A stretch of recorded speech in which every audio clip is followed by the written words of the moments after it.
And I'll do what I love till my heart stops beating. I'm feeding this demon.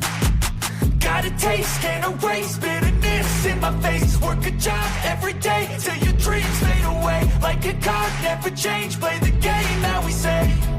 I need a break. I'm staying strong, need to move on to be what I want. I'll keep dreaming on. I'm staying strong, need to move on to be what I want. I'll keep dreaming on.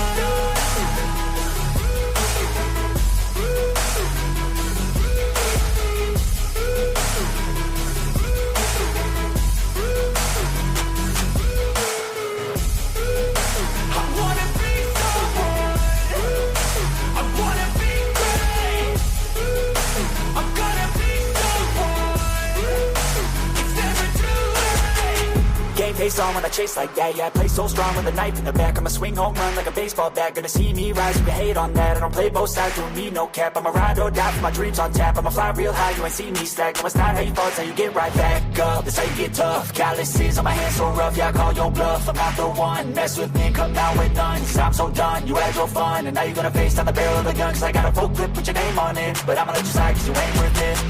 I'm staying strong, need to move on to be what I want. I'll keep dreaming on. I'm staying strong, need to move on to be what I want. I'll keep dreaming on.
I've been dreaming on in my head like I've seen it. A life worth living is a life with meaning. I'll do what I love till my heart stops beating. I'm feeding this demon. Got a taste, can't erase bitterness in my face. Work a job every day till your dreams fade away. Like a card, never change, play the game that we say. I need a break. I'm staying strong, need to move on to be what I want. I'll keep dreaming on. I'm staying strong, need to move on to be what I want. I'll keep dreaming on.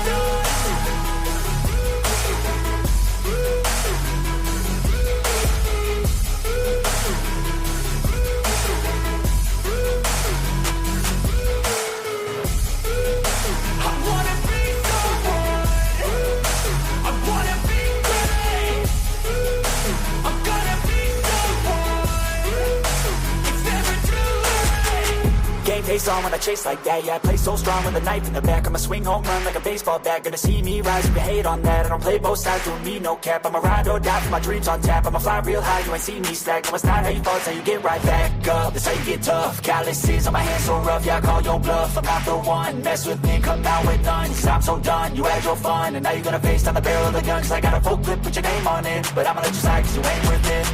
I'm staying strong, need to move on to be what I want. I'll keep dreaming on. I'm staying strong, need to move on to be what I want. I'll keep dreaming on.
I've been dreaming on in my head like I've seen it. A life worth living is a life with meaning. I'll do what I love till my heart stops beating. I'm feeding this demon. Got a taste, can't erase bitterness in my face. Work a job every day till your dreams fade away. Like a card, never change, play the game that we say. I need a break. I'm staying strong, need to move on to be what I want. I'll keep dreaming on. I'm staying strong, need to move on to be what I want. I'll keep dreaming on.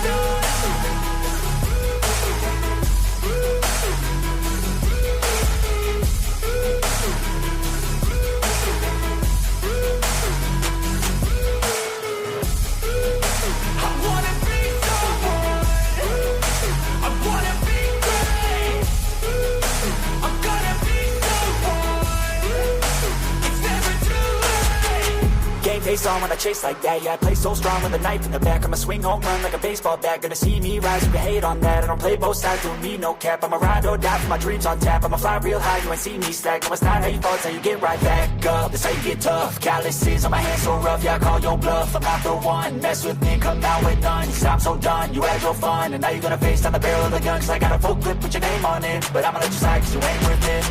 I'm staying strong, need to move on to be what I want. I'll keep dreaming on. I'm staying strong, need to move on to be what I want. I'll keep dreaming on.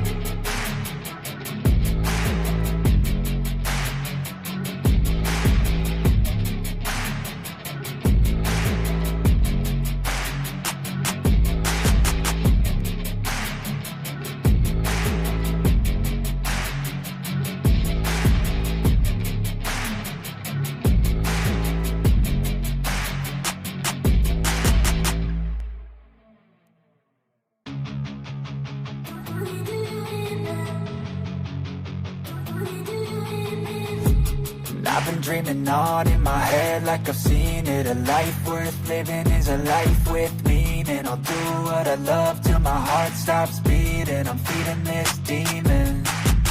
Got a taste, can't erase bitterness in my face. Work a job every day till your dreams fade away. Like a card, never change, play the game that we say.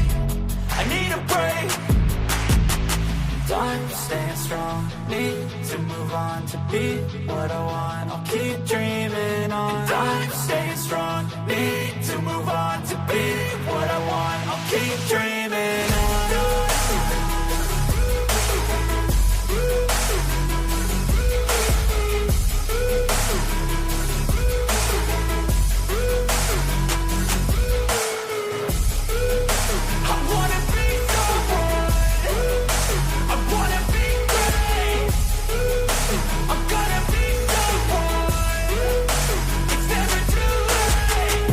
Face on when I chase like that, yeah, I play so strong with a knife in the back. I'ma swing home run like a baseball bat. Gonna see me rise, you can hate on that. I don't play both sides, doing me no cap. I'ma ride or die for my dreams on tap. I'ma fly real high, you ain't see me stack. No, it's not how you fall, it's how you get right back up. That's how you get tough. Calluses on my hands so rough, yeah, I call your bluff. I'm not the one, mess with me, come out with none. Cause I'm so done, you had your fun. And now you're gonna face down the barrel of the gun. Cause I got a full clip, put your name on it. But I'ma let you slide cause you ain't worth it. I'm staying strong, need to move on to be what I want. I'll keep dreaming on. I'm staying strong, need to move on to be what I want. I'll keep dreaming on.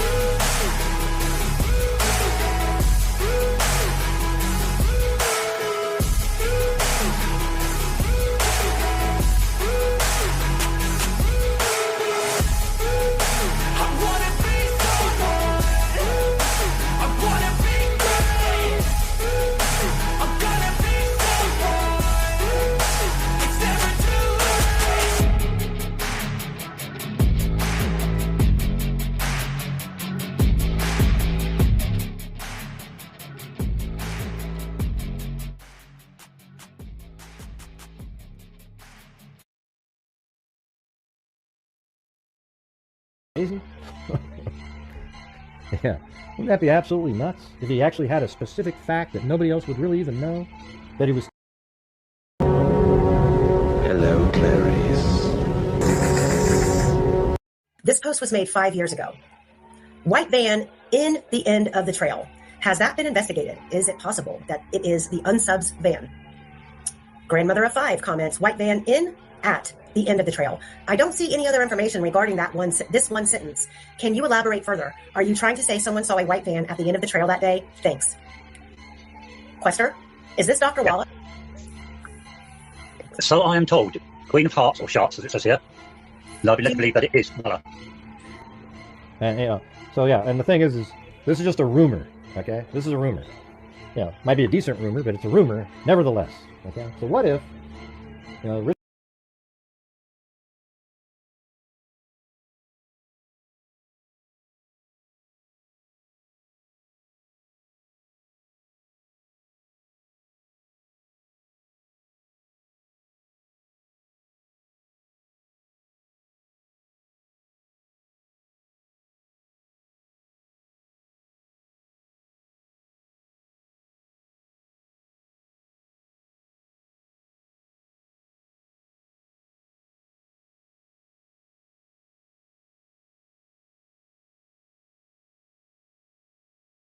Richard Allen at the crime scene, when he told one of his psychologists that maybe he saw something specific while he was at the crime scene and why he sped things along and ran away.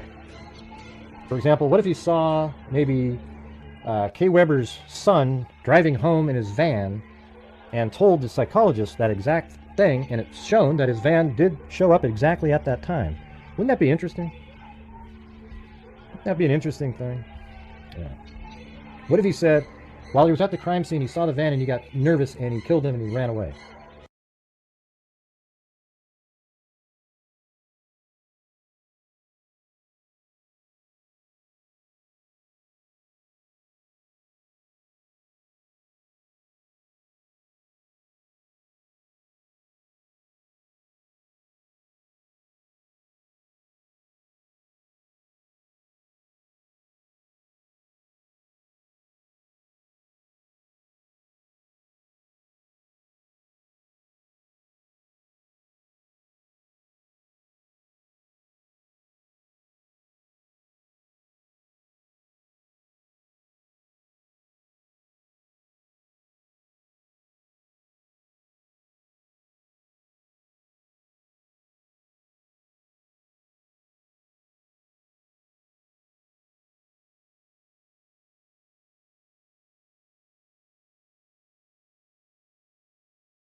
And it happens to be Kay Weber's son, perhaps. Wouldn't that be crazy?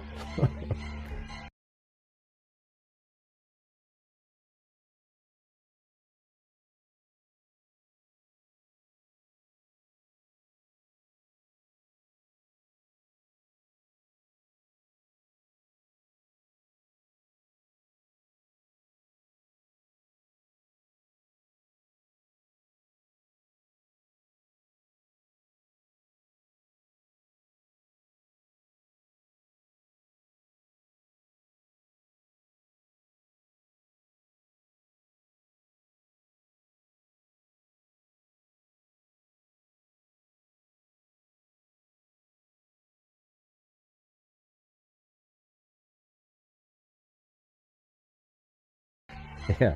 Wouldn't that be absolutely nuts? If he actually had a specific fact that nobody else would really even know that he was telling the psychologist?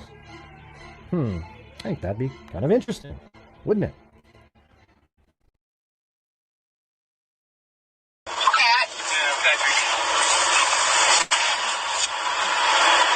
Was he on the volunteer fire?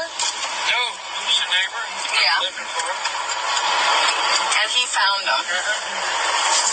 There was some other woman with him. supposedly some people on the other side could look on my side of the creek and they saw clothing. So they called up and said, hey, there's some clothing down there, go check it out. So he went down over the hill and he saw them immediately. So, and they're right out in the open. I don't understand why they didn't find them the night before. Why did it take them? Do you think they were there the night before? Why? Well,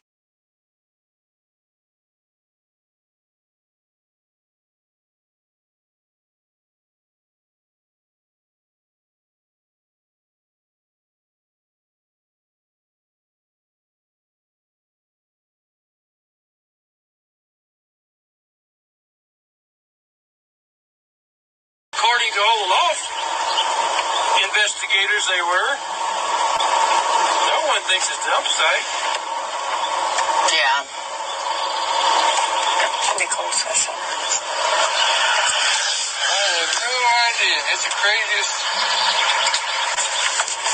Now,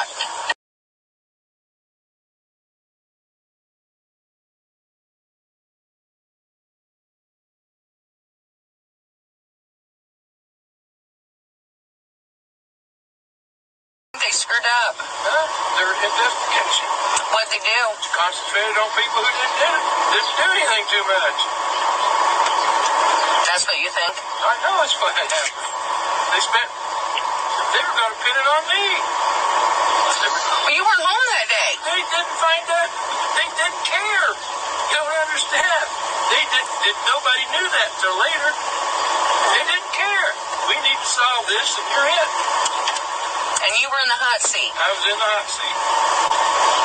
And when they found out there was just too much against them, pinning on it, they gave up. But they spent all that time pissing around on a drive without a driver's license and all that shit when they should have been looking for murder. Right. Yeah, you just had... Yeah, they were wasting all that money, millions of dollars. You went to the dump site that day. You went to the dump site. What the Lafayette? I was in Lafayette when it was going down. Right. Crazy. Oh, you're...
Getting wet, aren't you? No. I got a faucet problem. Uh-oh. My pressure tank went out. I just replaced it a little bit ago. I got a brand new Moen faucet. Brand new, $100 and some. It's all plugged up with crap from the dirty water, rusty water. Oh.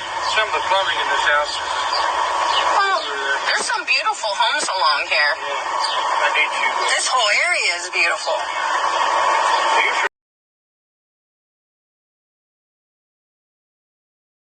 Yeah, we walked the trails a little bit.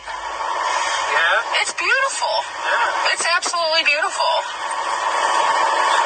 It's a shame what happened. I'm not surprised. I thought this would happen. What?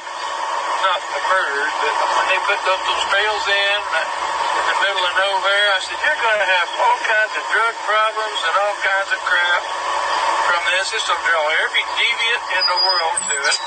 I mean, we walked it a little bit. I was a little scared, because it was just us two. Whoever did it long gone. They're not going to do it again. Not here, anyway. Do you think they're from here? I looked apart from somebody in the family for a long time. Did you really? Really? Why did you think that? Because it's too damn close. They can't see the forest from the trees. Right. Looking right at them, but the person who done that could have been on the search team to look for them when they were missing. Right. I mean, they had people out here in my woods that night that they were looking for all over that place. Didn't find them. Now, why did you not find them then? Yeah, I find that surprising too. And it's another time with hundreds of people in my woods and walking up down the creek, tromping all over everything. What are you going to find? Right. Destroy it. Who found them? Huh? Who found them? They grew over here, background. Is a she or he? Cat? Yeah, Patrick. Was he on the volunteer fire? No, he's a neighbor. Yeah. Looking for him. And he found them. There was some other woman with him. Supposedly some people on the other side could look on my side of the creek and they saw clothing. So they called up, said, hey, there's some clothing down there, go check it out. So he went down over the hill and he saw them immediately. And they're right out in the open. I don't understand why they didn't find them the night before. Why did it take them? Do you think they were there the night before? Well, according to all the law investigators, they were. No one.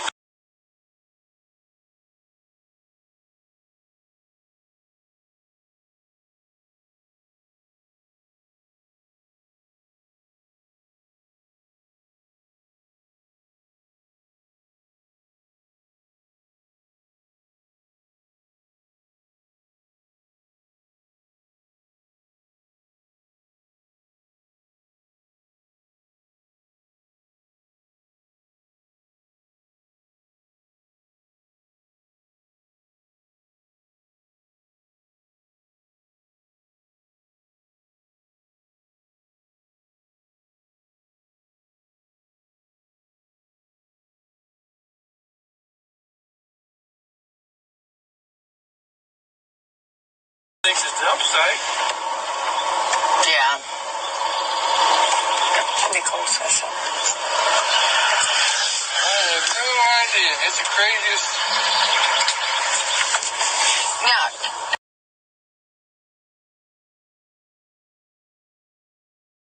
they screwed up. Huh? Their investigation. What'd they do? Concentrated on people who didn't do anything too much. That's what you think? I know it's what happened. They were going to pin it on me. Well, you weren't home that day. They didn't find out. They didn't care. You don't understand. Nobody knew that until later. They didn't care. We need to solve this.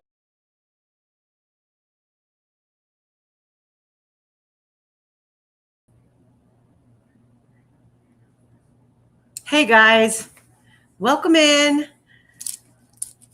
We had a long prelude into this live, and there's 3 groups that I went over yesterday. Group 1, Group 2, Group 3, that all seem to have their own connection to Ron Logan. And we're just going to pull this up here. Hold on. Who did Ron Logan know? Who was Ron Logan connected with? He'd lived in the area for about, 40, 50 years. And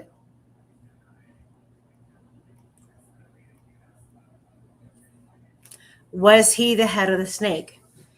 Is Ron Logan the man that had connections all over the city, whether it be meth, whether it be child pornography, whether it be, don't laugh, but hey, yeah, he's the fucking head of the snake. Who was Ron Logan connected to? That's the biggest question right now.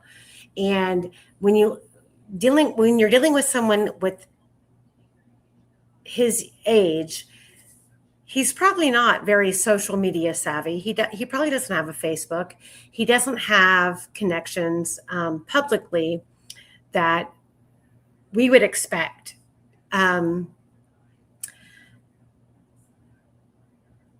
But he's been implicated at every level, from Keegan Klein, CSAM, burner phones, meth dealers.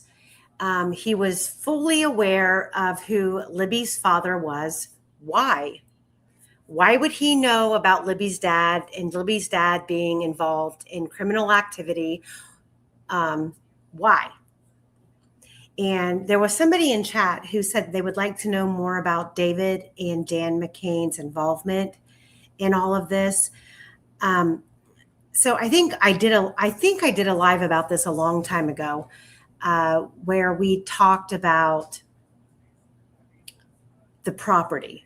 We talked about Ron Logan's 40 acres from where his homestead was, his farm area, and then the degress of property down to the trails. And David and Dan McCain, who are brothers, were diligently after trying to acquire that property and make Delphi more of a tourist attraction. Well, how else better to make it a tourist attraction than for there to be a double homicide that goes unsolved? And let me hold on one second, because I think he's in here. There he is. There's my man. Hello, Quester. Oh, yeah. You're calling another live. Huh? You're doing another live. I am. I got off work early this morning. We're transitioning into AI's taking over my company, and we're adjusting. But it's a lot. So got up 3 a.m., went to work, and was home by 8 a.m. So I'm like, here I am. I have nothing to lose. Let's go live. So I sent you a message as soon as I made the decision, and thank you. Here you are. Yeah, I just managed to get here. So I have kind of rearranged a PowerPoint presentation that I had already started, and I've added in some new information. And I know yesterday I had brought up 3 groups of like very valuable suspects. You've got Ron Logan so group 1 and group 2. I'm going to say, well, I mean, no, I can't even say that. Group 1, group 2, group 3. Is Ron Logan the head of the snake? He has lived in Delphi for an astronomical amount of years, and he knows a lot of people. He frequents the bars, and I have a lot of people who have told me about, his behavior in the bars. He was a very rambunctious, aggressive, loud human being in the bars, and he ran in the same bars as Mark Palladino. But I mean, with the lack of social media connection, it's very hard to put the two of these two characters together. But you can't exit out. You can't pretend that because there's no public connection that there's not a connection. And as long as Ron Logan's lived in the area, the Palladinos have lived there just as long, and their investments in the community, I'm sure, goes much longer, much deeper. We're talking meth transportation coming in from Arizona, coming in from California, and it being distributed throughout, not just Carroll County, but through all the counties: Allen County, Tippecanoe County, White County. Can't think of another one, but it's being distributed everywhere. And it takes law enforcement to be on the same page as the drug dealers, to look the other way and say, do what you got to do, pay me off. And if you're getting hot, I'm going to let you know. That's where I feel shit fell in this case. And hold on, let me pull this up.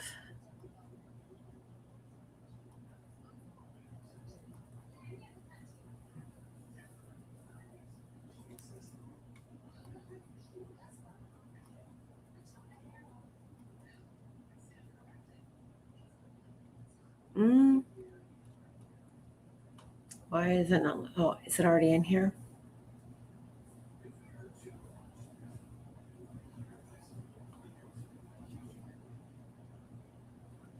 So before we get into the PowerPoint presentation, and before we get into all of the reasons why I think we can absolutely point the finger to more than one person committing this crime, I don't have the answers. I don't know who actually put the blade to the throats of these girls. As horrific as that sounds, I'm here to tell you I don't know. But what I do know is that all of the research that I've done, and this is my research, not anybody else's, it's mine, with Abby on the bridge in the BG video, realizing that Abby had an actual phone in her pocket, was proof that everything else that we were seeing in the documents, in the phone data, Quester can contest to it, that we're dealing with more than one phone. We're dealing with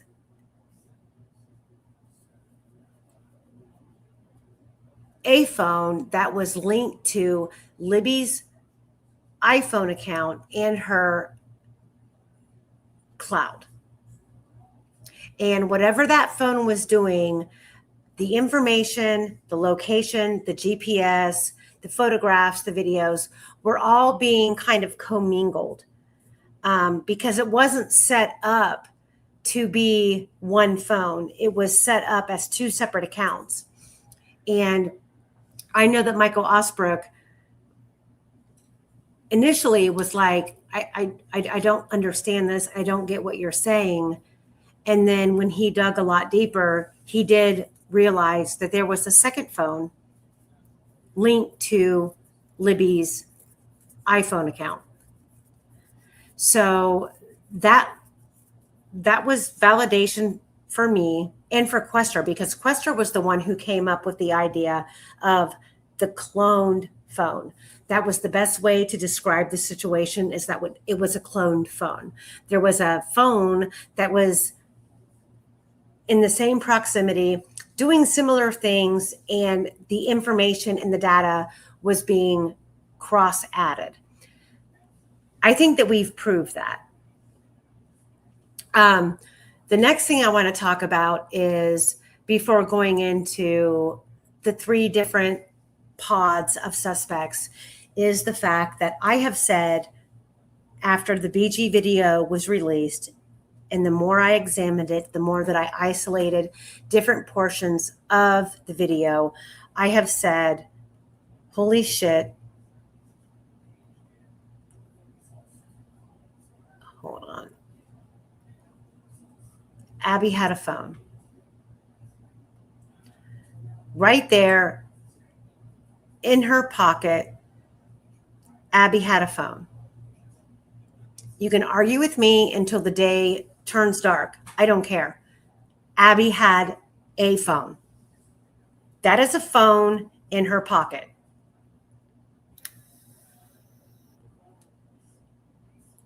Then when you look past Abby, in the foreground, the background, the north end of the bridge, you see something. And I have said from day one, that is not the barrier. If you look very close at those images, you will see that these are people standing on the bridge, and you can see railroad ties, wood strips behind them. The barrier is about 50 feet back from the actual start of the bridge. People said I was crazy. That's the barrier. Law enforcement said it was the barrier. They investigated it. Yeah, well, did they? So that's my impression of what I'm seeing here in this picture. Now, let's go to a video that we did live. And I'm going to play this about 4 times because it's a short video and it needs to be repeated. I'm going to pull this up. There's the barrier. Now, below the barrier, take a look at the photographs.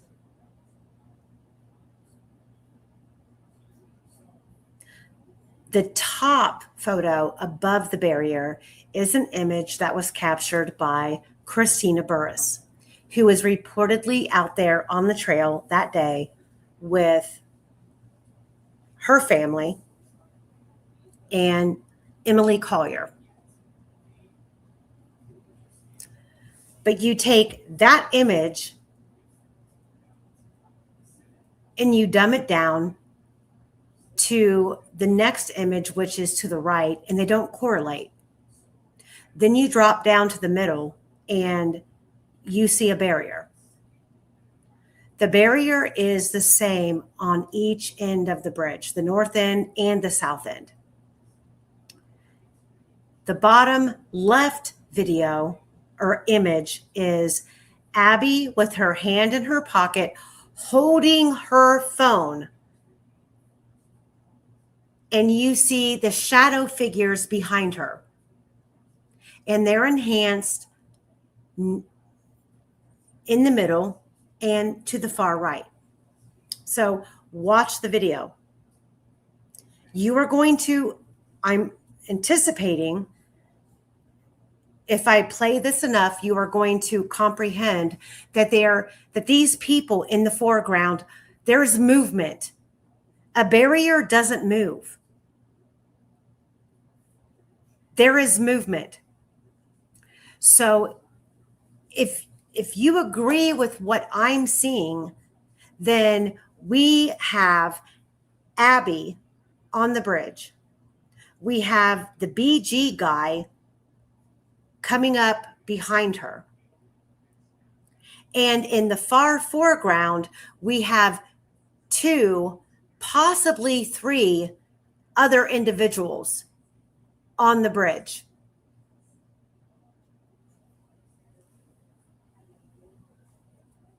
Prove me wrong, please.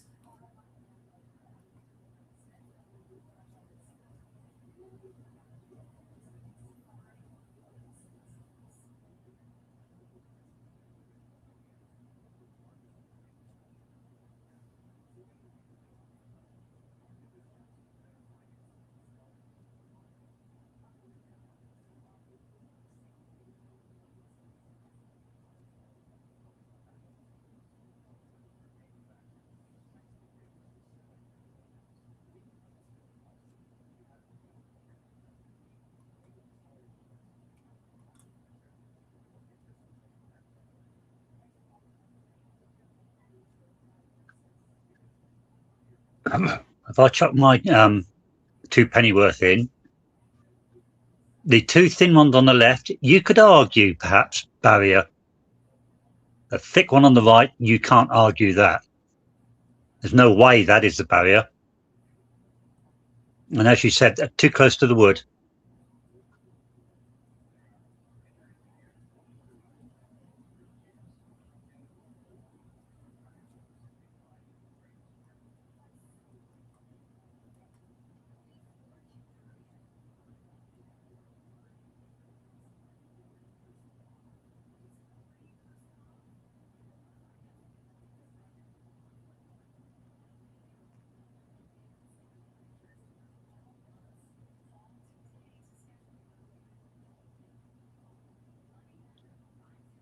The images in the background are moving. And the crazy thing is that this is like within a 5-second clip. There's definitely someone there. And the question, the major question is who? And this is, remember, this is a video that started at 2:13 and went 43 seconds long.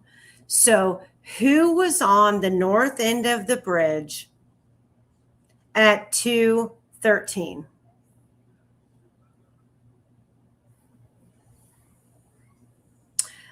Fig Fairy, we don't know anything about the color of the hoodies. We don't know anything about that.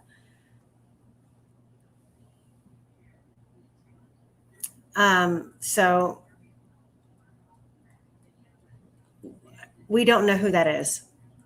All that we know is that the girls were on the south end of the bridge. Libby's camera came on. Abby is still coming across the bridge. There's a man behind her, and there are multiple people in the foreground behind him. Who are they? Because we have no credible information regarding anybody showing up at the north end, the north end of the bridge before Daniel Pearson. Or if you believe all of the statements made by Shelby Hicks's grandpa and by Shelby Hicks herself, and you dissect Daniel Pearson's timeline, you can say, Daniel, was that you and someone else on the north end of the bridge? While Abby is being forced off the south end of the bridge and being forced down a hill?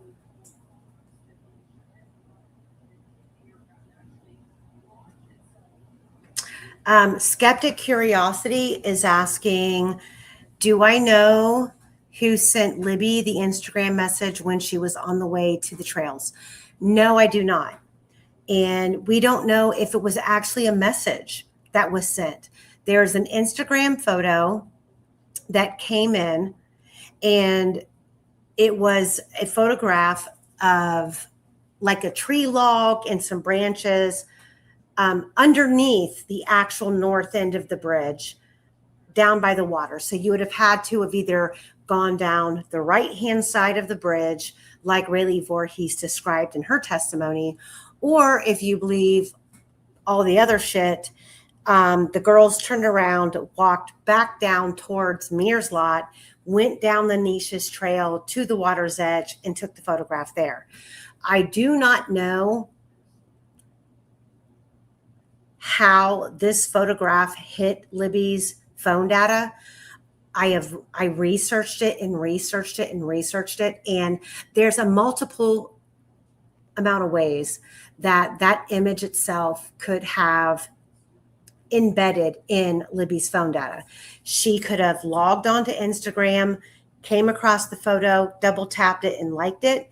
She could have been tagged in it. It could have been sent to her in a message. None of those things would have been deciphered in the phone data, how it came in. So all I know is that Libby had seen a photograph that was taken below the Monon High Bridge at the water's edge on the 13th. What time it was taken, I don't know. Who took it, I don't know.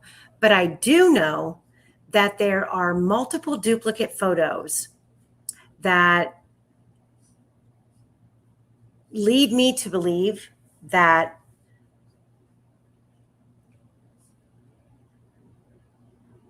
there was somebody out there attempting to photograph things and send Libby a message like, hey, we're here. This is where we are. And Libby was acknowledging it by liking it. And then you get into the whole unplugging of the phone charger, hopping out of the car, and there being a delay in us having GPS information. And then there they are on the trail a long time before the empty bridge photo was taken. Quester? Yeah, it's very open to question, this business of Instagram. There were pictures sent to her. I think it was about what 138, was it? Something like that to start with. It was while she was in the car. 144. It was 144. A couple of Instagram pictures came in. Those were the ones that you were talking about, the ones of the creek taken from below the bridge. And here's the biggest problem with the information that we have been left with. Jesus Christ, we're not FBI investigators, we're not crime lab investigators, we're not forensic anything. We are armchair sleuths here who have spent hundreds of hours trying to dissect this case. And the problem with the information that we have been left with is this. We've not been provided factual copies of the phone extraction. We have only been provided written reports from Cecil and Bunner. And if you take those two reports and you line them up side by side, they're not going to match. One leaves off certain information. The other one has provided information and left other things off.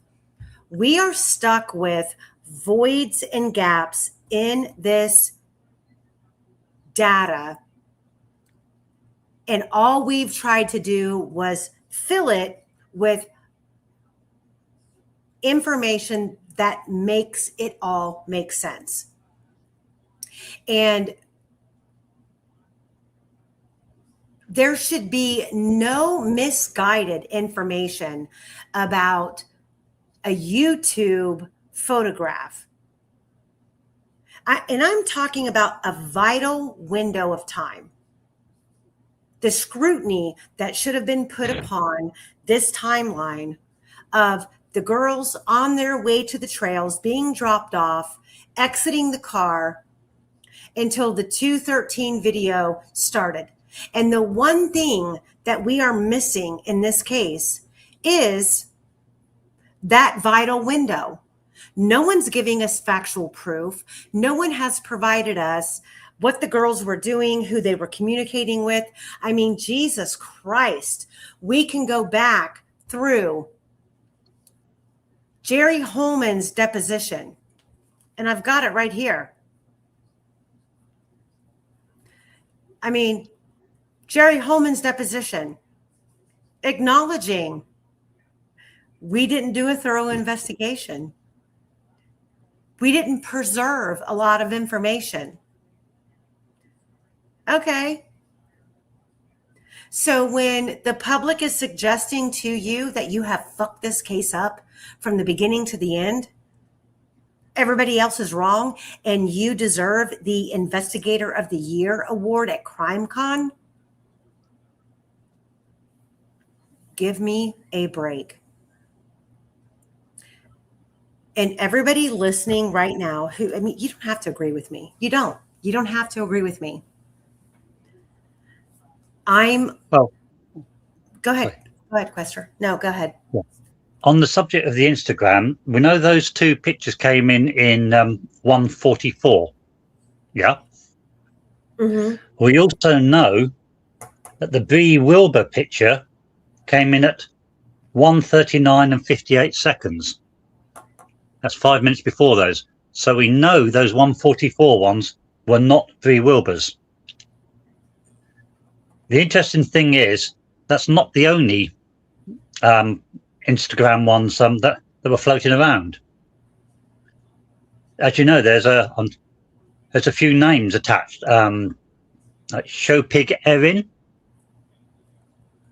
Caddy Bush. Who are they? Mm-hmm. But those flicked up on Libby's phone. And they were around about the 139 as well. So there's a lot of back and forwards with Instagram that's not being talked about. And those pictures are not being shown either. No. And we are shown a photograph of Abby on the bridge at 2:07. And we know now, based on Cecil and Bunner's deposition, that photo did not exist in the phone. They only acquired that photo from social media. And they assigned the 2:07 timestamp to that photo because they thought they were going to pull the wool over all of our eyes and make us believe that because the phone was doing this, that, and a third, that it implicated there was a photo taken. And I am here to tell you that from the time the girls got out of the car, the phone was unplugged and they stood still on the trails for 13 goddamn minutes. We have no proof that any photo was taken. And that includes the empty bridge photo. That photo shows up as being uploaded from a media file, which means that photo was already in the camera roll of Libby's phone. It wasn't a real-time photo. So the bigger question that you have to ask yourself is,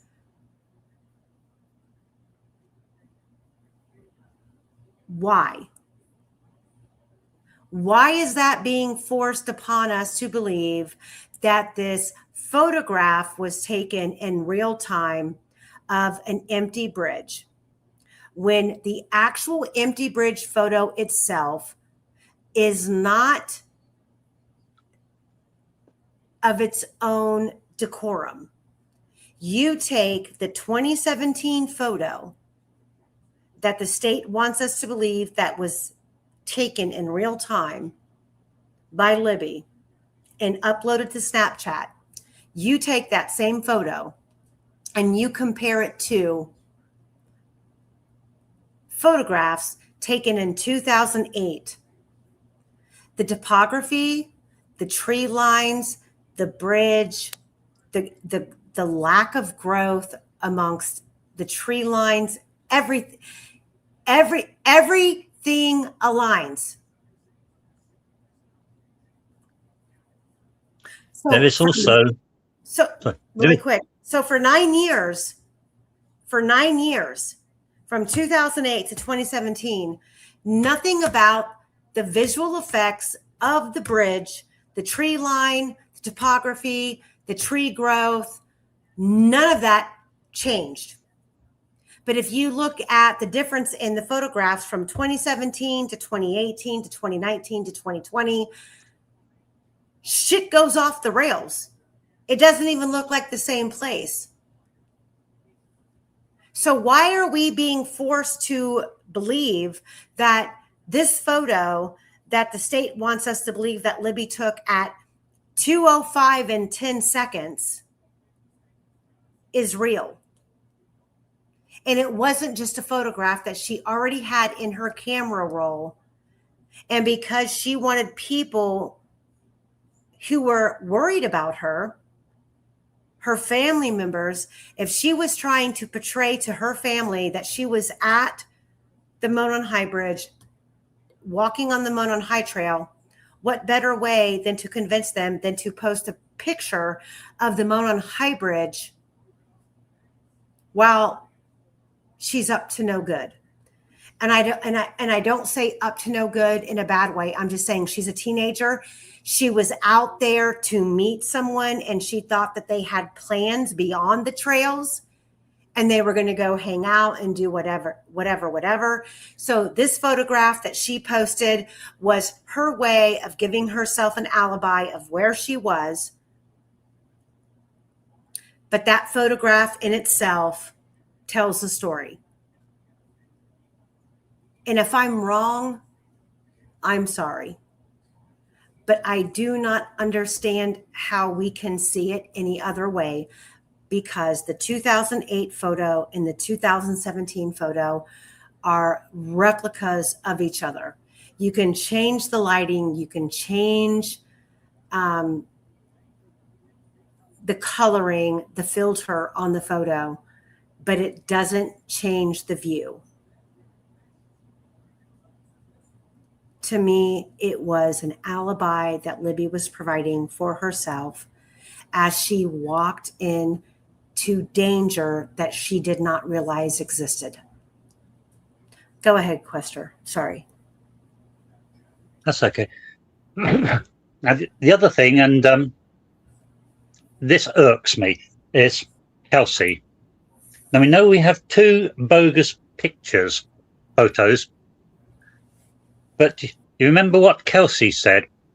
She told us that she saw two pictures of Libby's of them on the bridge. The descriptions she gave did not fit those two bogus pictures. So now if you think about what she's doing, is she lying? She didn't see them? If that's so, why is she lying? Why is she putting in a false narrative? Alternatively, is she telling the truth? If she is, where are those pictures? And why hasn't she screamed loudly that those two pictures produced by the police are not the pictures she saw? Something stinks there. And Kelsey knows the answer. Yeah? Absolutely. And not only does she know the answer, but she was a perpetrator of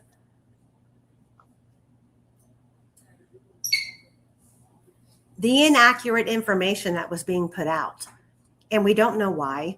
And, you know, I know that we've heard the rumors that, you know, her and Bree had been catfishing Libby themselves and doing things that they shouldn't have been doing. But when push comes to shove and your sister, your baby sister, is missing, and if there was something that you knew was not on the up and up, I would have thought, okay, let me lay it out here. I knew she was talking to a guy on the internet. I wasn't for sure who it was. I was skeptical. I warned her, but I took her anyway. That would have been much more swallowable than her going in after the fact and deleting all kinds of different messages and images and you can say, well, she was just trying to protect her sister. Okay, but to what end? The truth is the truth, and the truth will set you free. And when you have a 14-year-old girl who was brutally murdered, and you still don't come forward with the real information that you have, I mean, all we can do is continue to question her motive. Was she behind the Anthony Schatz account or was aware of the Anthony Schatz account, and she just thought it was funny that her little baby sister, was head over heels for this guy that she thought was a great looking, wealthy teenage boy who was willing to give her the sun, moon, and stars. At what point in time do you call off the game? And it just seems to me that the game's still going when it comes to Kelsey, because she refuses to admit the truth. And not only does she refuse to admit the truth, she's willing to put herself on the chopping block and say, yeah, well, my story's changed. So what? I've said this, I've said that, but my story has changed. So what? You know why? Because she knows that law enforcement in Carroll County is on the take, and they're not going to hold her accountable. They don't want the truth to come out, just like Kelsey doesn't want the truth to come out. That's how I see it. Question. Well, my view is, if my little sister had gone missing, first, I would not leave the area and go to work. I'd be staying there and searching. Second, if I got a message that the police wanted to have a chat with me while I was out there, I would say, F you, I'm searching for my little girl. And if you want to talk to me, you get on your feet and you come out here and talk to me while I'm searching. And if you don't like that, you know what you can do. I would have stayed there. And that makes me suspicious of her. If she really cared for her sister the way she said she did, there is no way wild horses would not have dragged her off that trail. Exactly.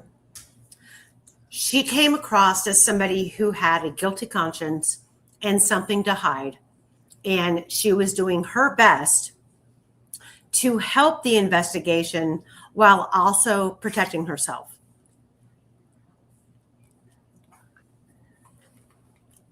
She comes over to me as one of two things. One, involved, or two, she didn't believe it was serious.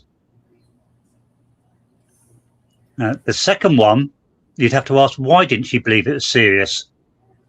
If your little sister just suddenly disappeared out there, it's serious, full stop. Unless you know why she disappeared. Yeah? Right. And you wouldn't, and the last thing on your mind wouldn't be, oh my God, let me log into all of her social media accounts and delete shit. You would be coming full board, full exposure. Okay, so I have access to my sister's accounts. I don't know what she's been up to. Here we go. Look at her TikTok, look at her Snapchat, look at her Instagram, look at her Facebook. I don't know, but she's missing and something's wrong. That's not what Kelsey did. Kelsey started doing things that a guilty person would do. And that was cover tracks that protected her. There's no other if and buts about it. And that's not me hating on the family. That's not me trying to convince all of you that the family was involved. But at the end of the day, The family knows more than what they have came out. Hey, oh, no, Jax. The family knows more than what they've came out and said. Their connections in that community run deep. Their golden child, Derek German, the same child that they were willing to go to the gauntlet for to obtain custody of his two daughters, who stood behind him through numerous criminal cases of meth dealing, drug dealing, the Prater investigation, the Christy Martin arrest, and they stood by him through all of that. Okay. You're great. You are great family members. And you stood by your boy. I can respect that. But in the midst of all of this, we have lost a little girl. At whose expense? And the finger is being pointed to directly at you and their father. And I get, well, we can't bring her back. We can't change the facts. So now all we can do is protect our golden son, which is Derek, and everybody else can kick rocks. That's what I see is happening. I'll quote a note I've got here from way back in 2017. My note says, Kelsey said she disposed, not lost, of her own device on the 13th before going to the police station. She said that phone, had Libby's passwords, so she lost them. She then used Bree Wilbur's phone to get into Libby's accounts by using passwords she worked out. Then she said somebody female had deleted stuff from Libby's accounts. I don't know about you, but can you tell it was a female just by looking at the writing? Or looking at something that's been deleted? No. And she disposed of her phone and then used Bree's and worked out the passwords that she knew. Now, all that says to me, you're a liar. You're a liar. And it also implicates Bree Wilbur. Yeah. Well, apparently Bree accompanied her to the police station and they were covered in ice cream from where they were working at Dairy Queen. So surely Bree must have seen Kelsey dispose of this phone if they were together all the time.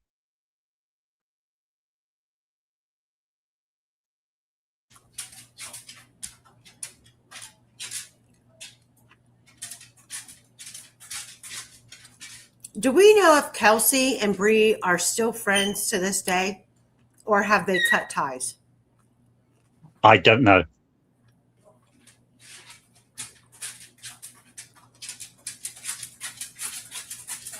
Hoping maybe somebody in chat knows.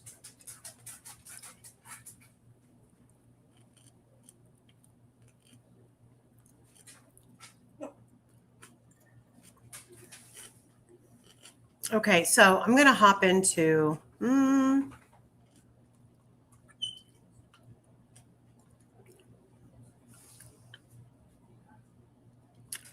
Hello. Hold on, sorry. Okay, so Quester, let's talk about this.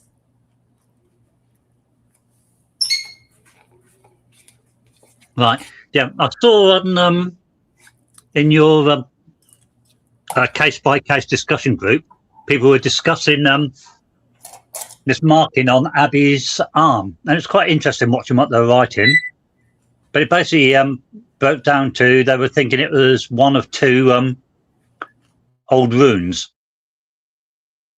So I looked carefully at it, and I discounted the idea that it was a vault nut because there are not 3 interlocked triangles there. The vault nut is very, very definitive. You can see it easy a mile away, and that's not it.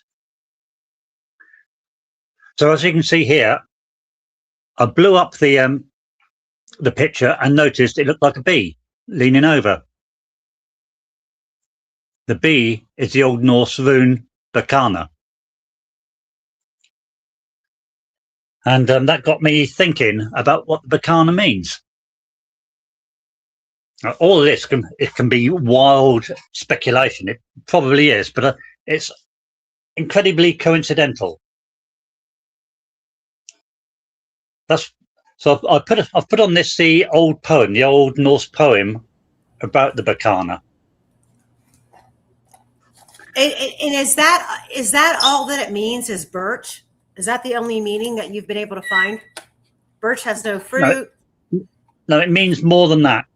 Bakana is the birch. As you can see, birch has no fruit. It shoots without fruits. Or without fruit. Remember me once calling somebody a Jaffa? Uh-huh. And you asked me what a Jaffa was? Yeah. Well, it's an English nickname for somebody who's sterile. Somebody who has no fruit, like the Jaffa orange. It has no seed. Yeah? So without being vulgar, does that correlate to not being able to sexually reproduce? Correct. The birch does not sexually reproduce. It does not have fruit. Okay. Ooh. God damn, who would that be? Right. Now, if you look at the paragraph at the bottom that starts off the Bakana rune, and have a read through of that. Bakana rune symbolizes rebirth, growth, and fertility, and often associated with nurturing aspects of life and the divine feminine. It represents new beginnings, creativity, and the cycle of life, death, and renewal. Coincidence? Yeah.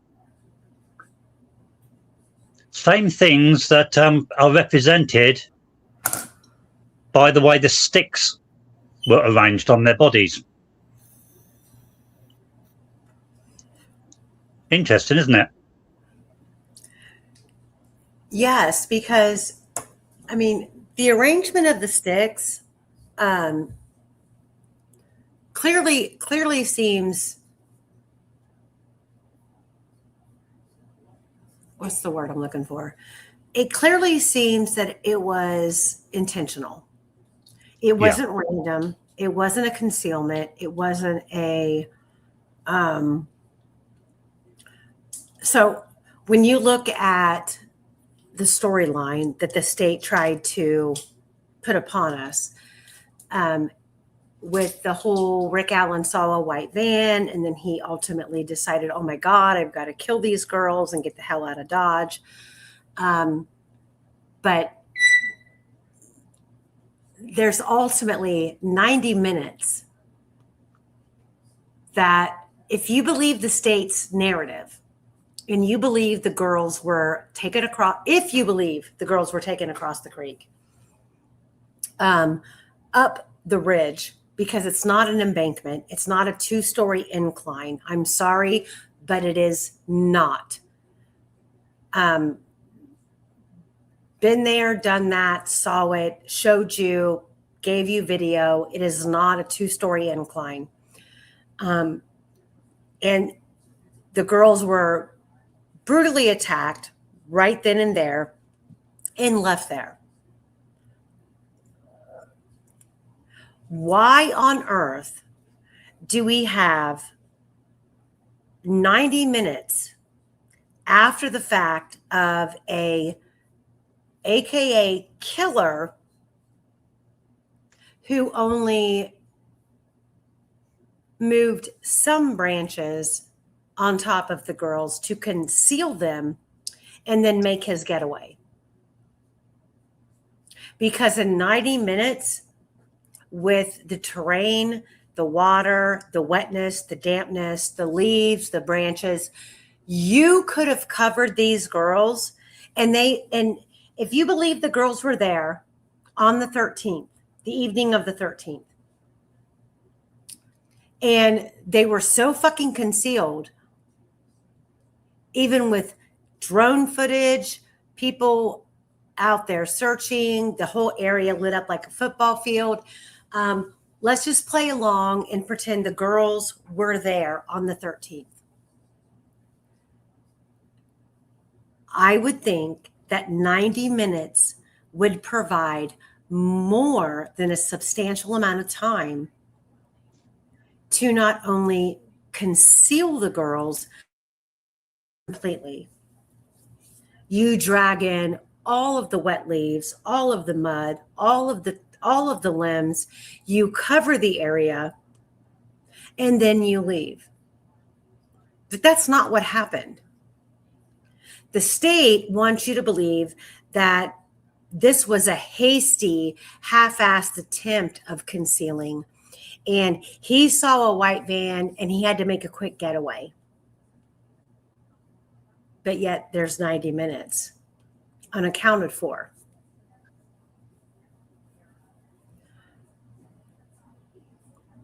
And then I would love to know the date of when this photo was taken of Abby and her mom in the arm. Yeah, because it does raise questions. Obviously, it was before what happened. But was she tagged? Was she tagged for a reason? Or were the wounds put on her body for a reason? Did she still have that tag when she was at the crime scene? Good question. And at this point, I don't believe that the pathologist was working for the truth. I believe the pathologist, who was hand selected by the state, was called in to do the autopsies and the pathology work. It was an odd situation to begin with. Normally, when there's bodies found, it is that county's pathologist, coroner, who comes in and takes over the case. In this particular case, there were phone calls made, and Dr. Kaur was brought in from on the outskirts for a reason. And if he was so goddamn good, why couldn't he even approach the idea of giving any of us or the autopsy report of a time of death? And everything that he says in his statement in the autopsy report is befuddled to me. We have images that look like this, but it could mean that. We have a serrated edged blade. We have all these markings. We have this definitive marking on Libby's neck that shows that there was a serrated blade used with a handle of a knife making this marking. And then 5-7 years later, he takes the stand at trial, and all of a sudden, he suggests a box cutter.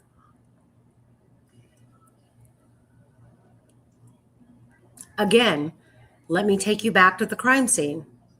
Let's look at Libby. Let's look at Libby's throat. Libby was no fucking pushover.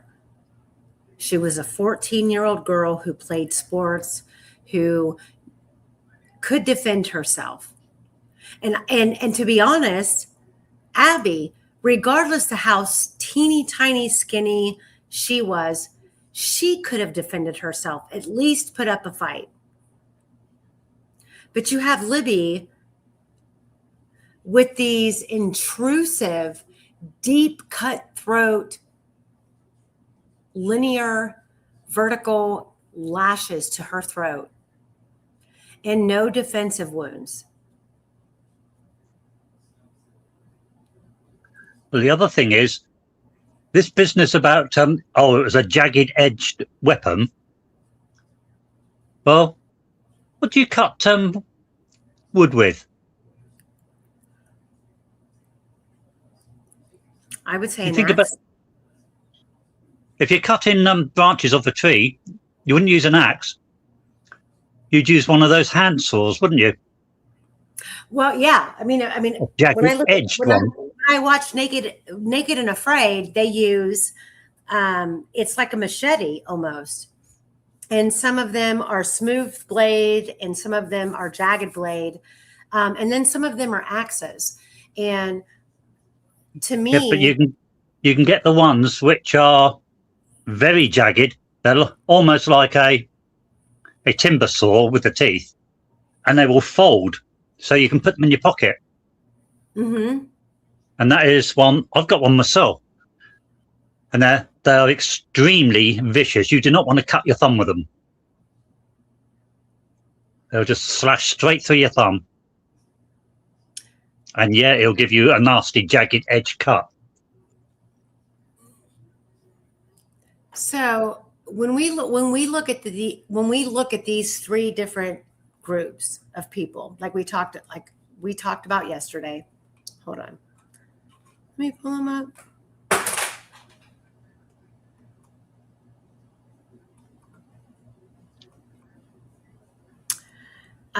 When we look at these suspects groups, like we have group one.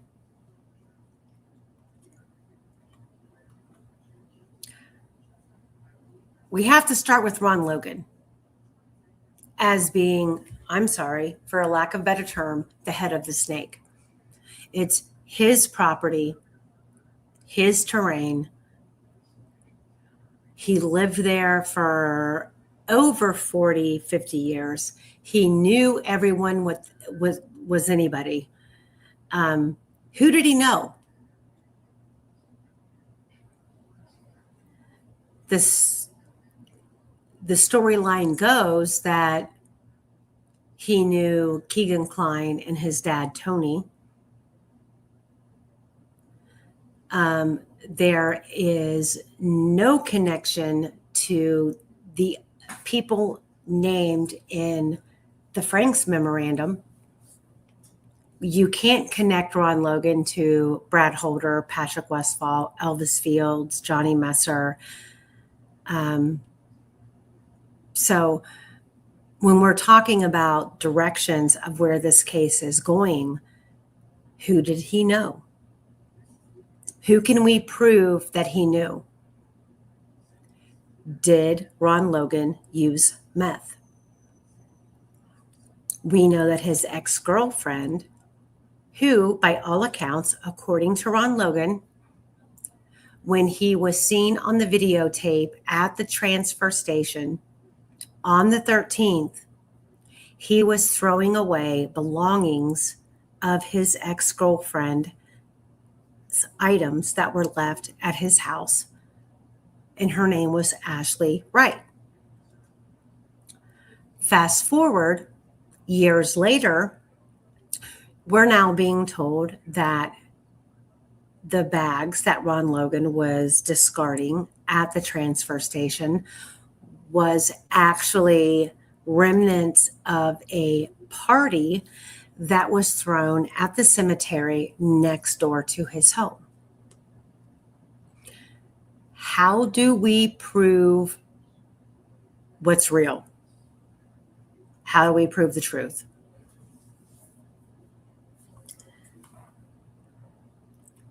So, group one, we have Keegan Kline.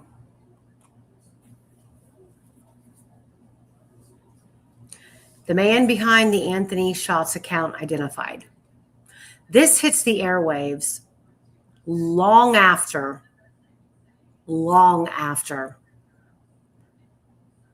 Keegan Kline was actually identified as being the face and the person behind the Anthony Shots account. Keegan Kline's home in Peru, Indiana, was publicly reported as being searched on February 25th, 2017. Can any of you in chat remember when the information about Keegan Kline came out? Because I can guarantee you it wasn't fucking February of 2017. It was like 3 years later. This search took place 12 days after the murders. The investigators later tied that search to the catfish account, Anthony Shots. Later tied that search to catfish account, Anthony Shots. Well, like I said, years later. After Libby and Abby's bodies were found, we have a Google search from Keegan Kline while in Las Vegas. How long does DNA last? Kline's response in that interview was essentially that he didn't know why and suggested it may have been because he had been DNA tested. Well, that's straight out of the deposition. Let me call out fake facts. Keegan Kline was not DNA tested after Abby and Libby's bodies were found and before he ran off to to Vegas. Keegan Kline was not DNA swabbed immediately after the murders that would have sent him on a tirade on his trip in Vegas to sit and worry about how long does DNA last. For him to give the bullshit excuse, well, I only asked that because I had been DNA swabbed. Okay.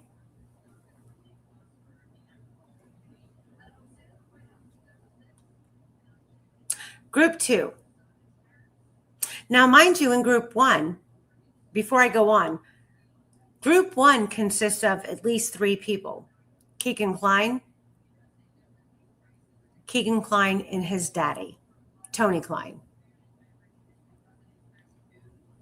That's Group 1. Those are the 3 people that are supposedly out on the trails watching, knowing the girls were going to show up because Kline, aka Anthony Shots, knew they were going to be there. And somebody went on the bridge to intercept them, coerce them, enlighten them with the idea of coming back and looking at fucking rabbits on my farm. We have these 3 people.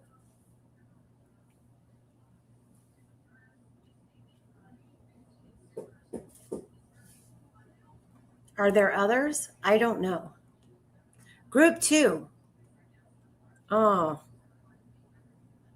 Jerry Holman loves Group 2.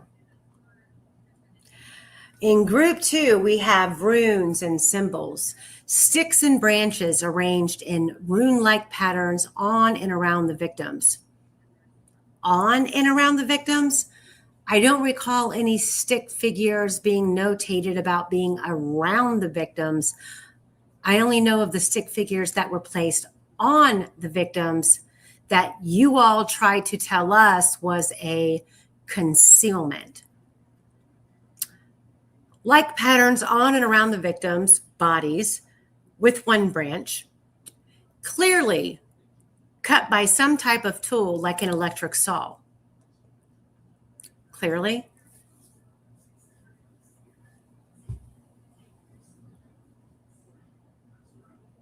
That suggested deliberate staging. Oh my God. How do we get around that?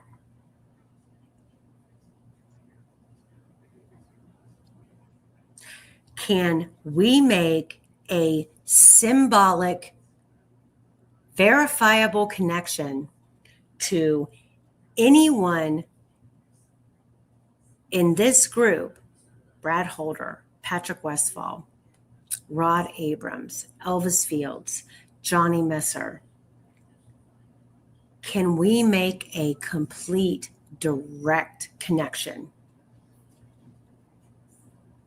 to Ron Logan, to the woods that day, a vehicle unspoken of that we can assign to one of these people? Trust and believe. I'm waiting for that day. I don't give a fuck about any of these people. I just know that Rick Allen didn't do this. Clearly cut by some type of tool, like an electric saw, suggesting deliberate staging. Oh my God. This is coming out of, just so you guys know, this is coming out of Detective Jerry Holman's deposition. Blood, painted rune. A rune painted on a tree with Liberty German's blood, mirroring symbols found on suspects' social media posts. Never clarified which suspect's social media posts, but it's stated. Mimicked crime scene. A photograph posted online by an anonymous suspect, eerily replicating the murder scene, which the defense retrieved from Georgia after law enforcement failed to act on it. Law enforcement being you, Jerry Holman. However,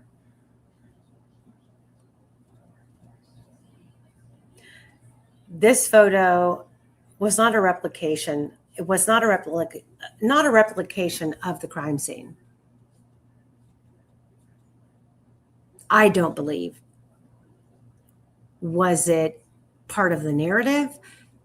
A suggested idea? Yeah. But the fact of the matter is that behind the scenes, Patrick Westphal is the one creating, providing, exhilarating why Odinist, Acid True, and all of the above should be sought after and paid attention to. And Brad Holder was the sucker who fell into the trap and tried to help Patrick Westphal promote his ideal vision. Otherwise, what?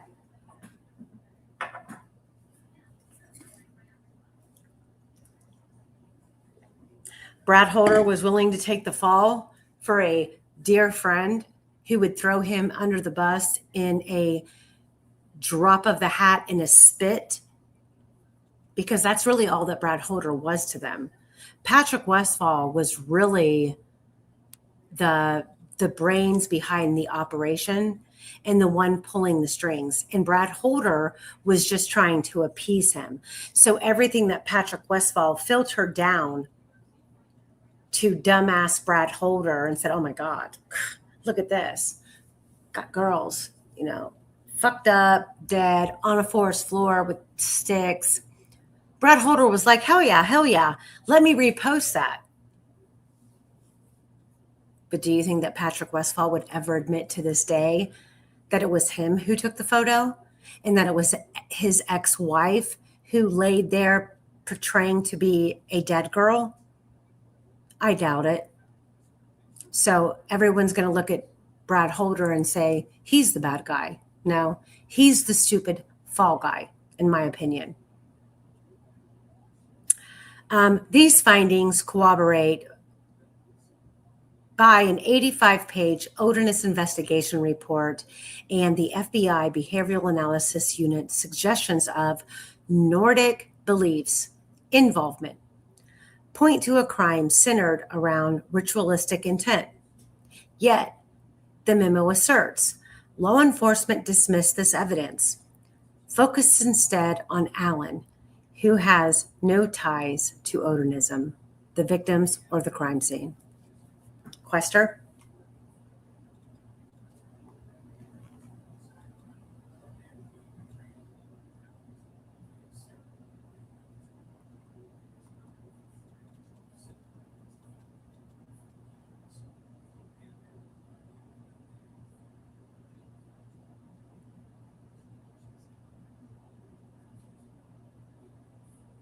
Quester, are you there?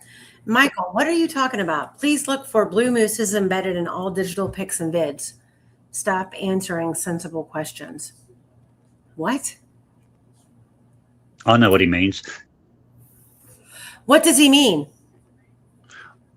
I'll tell you after the live. Okay. Anyhow, these runes and symbols and so on, I don't buy electric saw. Sorry. No need for it. Those small hand ones that are foldable, more than capable of cutting the boughs, the twigs, whatever you want to call them, that were there. I've got one myself. I keep it in, it's like a little holster whenever I'm wandering around my woods. It's so useful. I would say that anybody who is there, who lives in that area or who works on that trail would carry one of those. It's sort of standard for carrying. You see something, a small twig broken, you saw it off cleanly. It's that sort of a thing. You wouldn't even see it. It'd be in a little holster. Your jacket would probably cover it.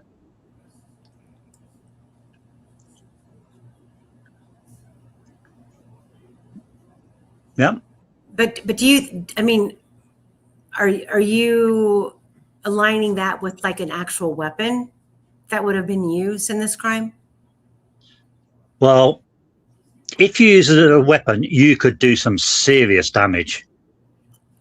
The one that I've got on the teeth are about quarter of an inch. It's like shark's teeth. So that's crazy. So you have this young girl who's 5'4", 200 pounds. And I mean, I understand what you're describing, but to me, it all aligns with a description of some sort of serrated blade, not a box cutter. That's especially a box cutter from CVS. That was a flimsy sort of, I mean, Jesus Christ, I use box cutters at work, and I can't imagine attacking someone with one of those, because there's guards on it. And I know the ones that were obtained from CVS were very cheap, very flimsy. And okay, let's just pretend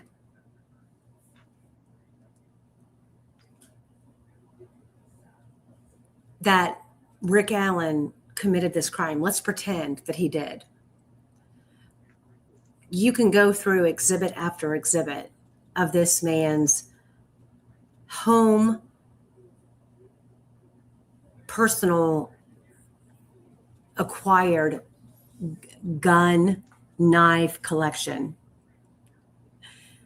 Do I believe that a man who has the extensive knife collection would have chosen the flimsiest fucking blade that he owned to go out on a trail and not only attack one, but 2 young girls in broad daylight with that flimsy ass weapon. Well, to give you an example, the saw I've got, if you had a 1-inch piece of wood and you drag this saw across it, I reckon you'd go through it 4 drags and you're through. Mm-hmm. That's how vicious it is. 4 drags is not that makes that's a sharp knife, but on skin, It would tear the skin. Arterial carotid, like the carotid arteries that were cut on Libby. I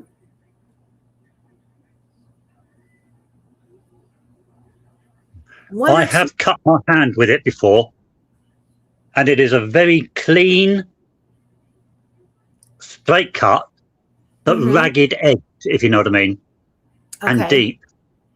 So if putting Libby in the spectrum of being the victim, and let's say 2 cuts, just 2, vertical, top to bottom. You could do that with 1. So 1 cut in a forensic, 2 cuts, both carotid arteries are cut. There's no way to stop the bleeding. She's suffocating in her own blood. So how do we argue the synopsis that 8 hours later, she's thought to still be breathing and she needed to be cut again? Well, that depends on which arteries and which veins were cut. Well, she had, they said 4 to 5 cuts, and they couldn't decipher the 4th and the 5th because they thought that there was 1 cut that overlapped an existing cut.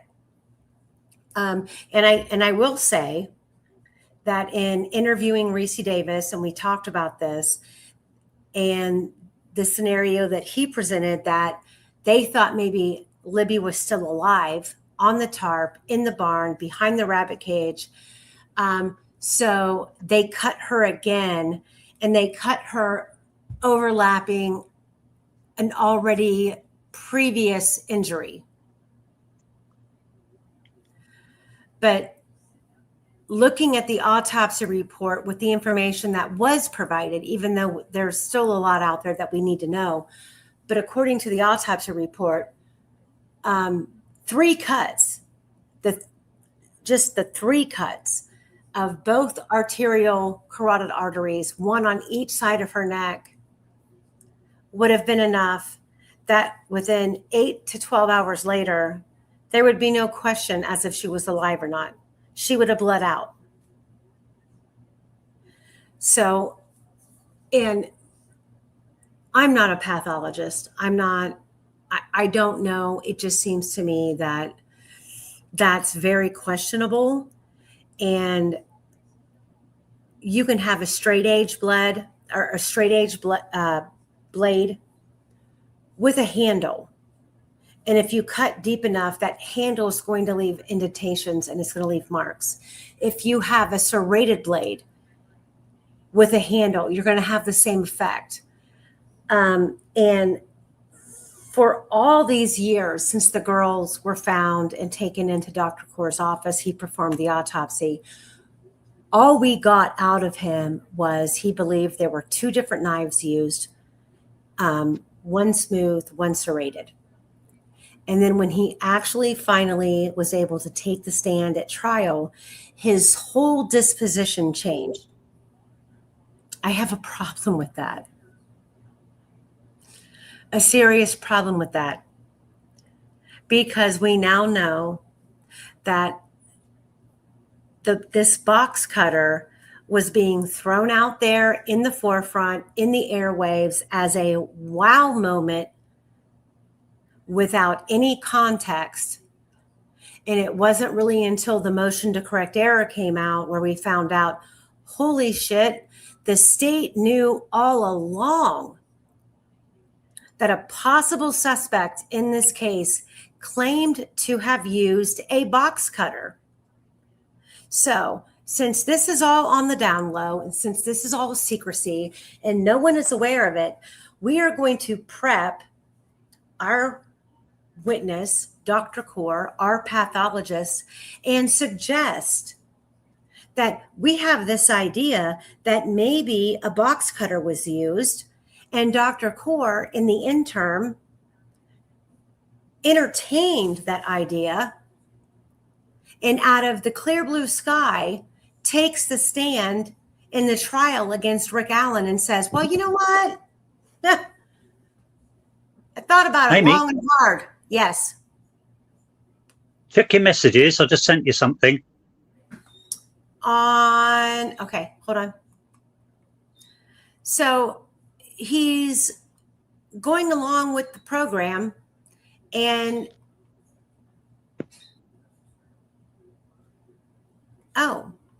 is my sound cutting out a lot?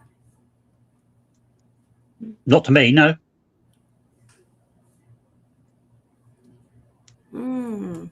Okay, hang on.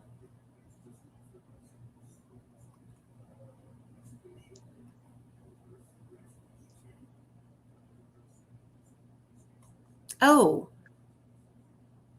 what is that? That's the type of saw I was telling you about. It's scary, Okay. isn't it? It is. Hold on. I'm going to pull it up. Dirt cheap. I think mine costs about £7, which that's about $10, is it? Does it fold in? Mine is similar. Yes, it folds at the end of the green. That folds.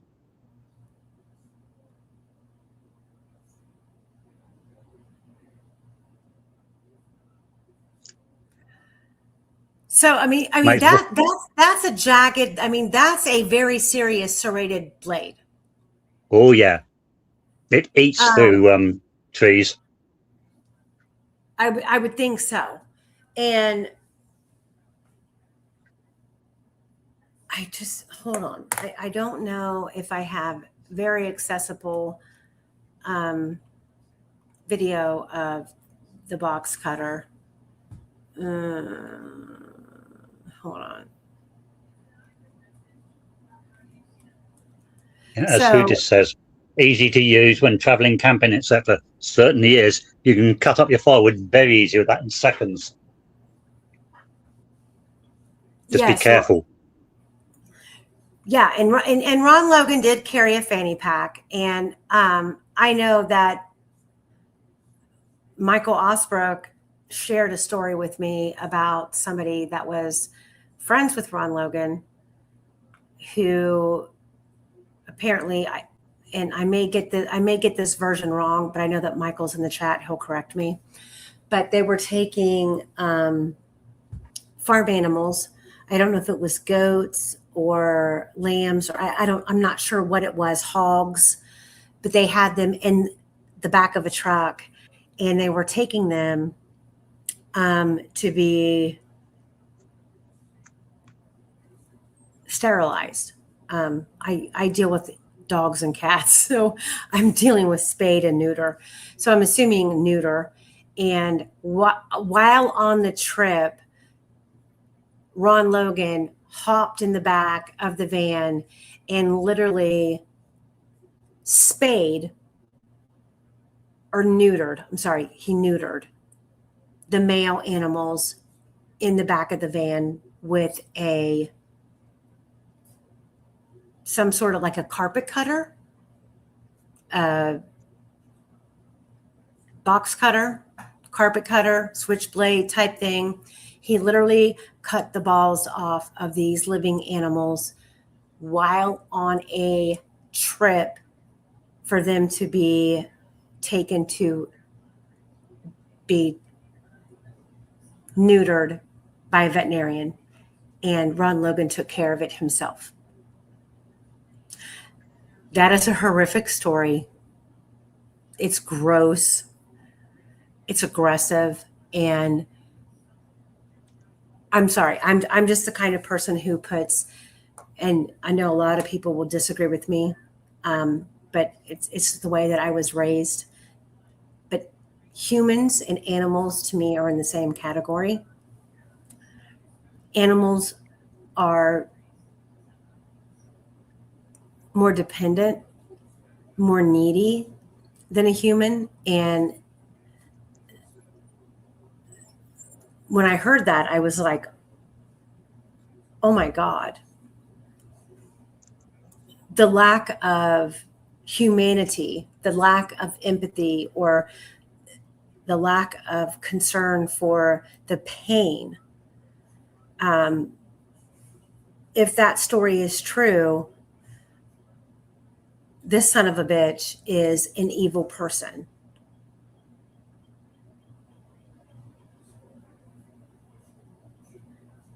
So it really stresses me out even thinking about that.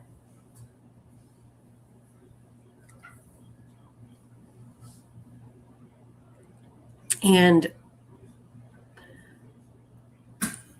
let me pull up a carpet cutter, because that's what I've been told that Logan carried, which could be perceived as a box cutter, I guess. Oh shit. There's hundreds of them. But I don't think that, yeah, I can't pull these up. These all look like a standard box cutter. I think it's the difference in the width of the blade.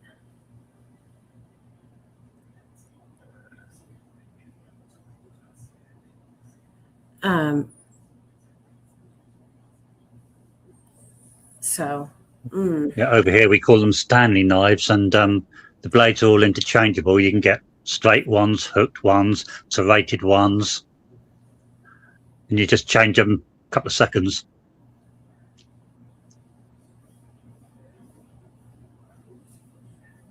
yeah, the carpet. Yeah, Monday. Hold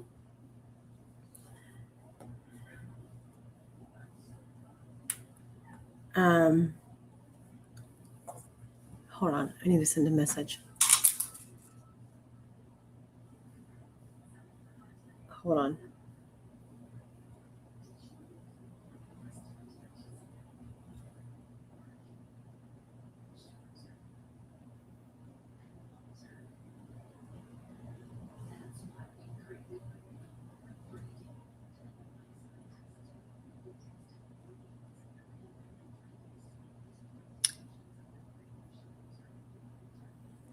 So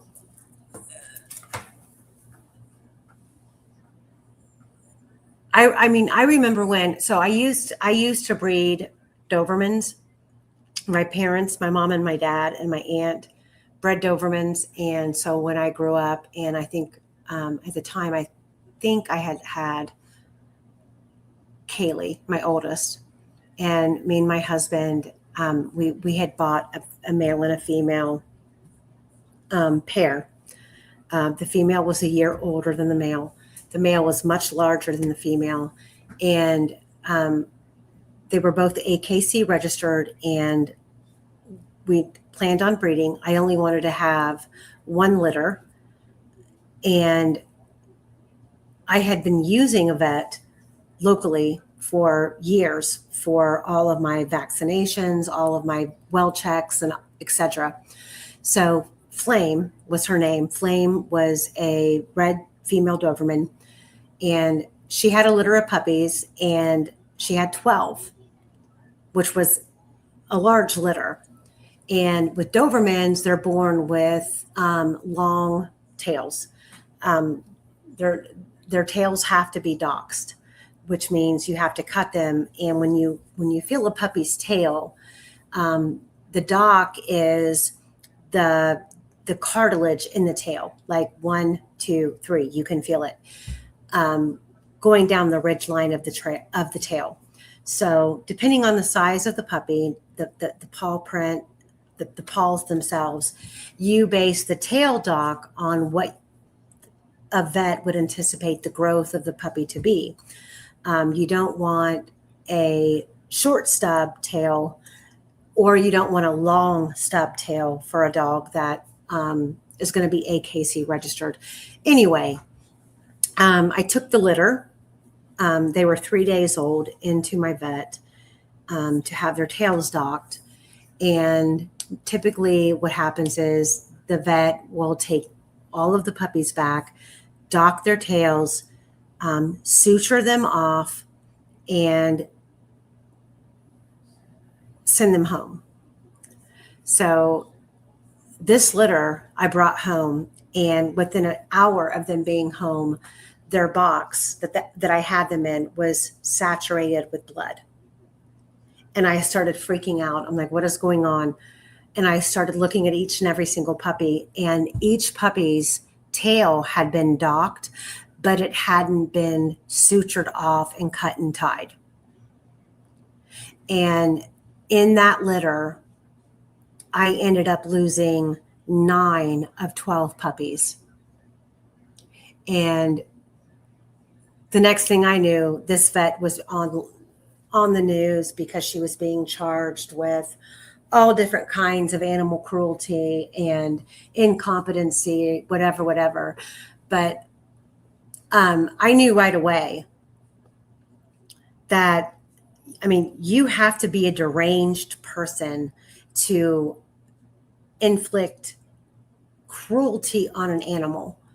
And when Osbrook told me about the story of Ron Logan castrating animals in a vehicle on the way to a vet to have it done professionally, my mind just completely went back to when Flame had her puppies and I lost puppies because somebody didn't do their job.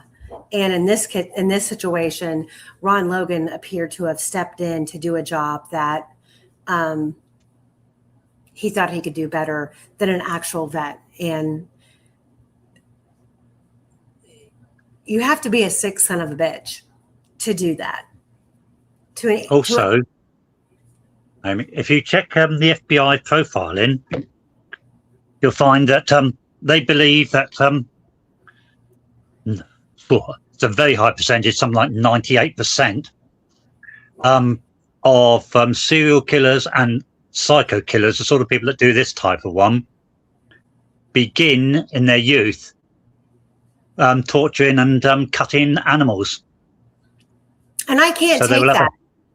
They'll have a history of it. Mm-hmm. Who dis? I'm with you. And I hate the fact that it needs to be addressed. But when you go back and you read the Roy West report, the Indiana detective who has astronomical amount of experience, said that when they arrived on Ron Logan's property, there were 3 goat heads hanging by a fence. I like that.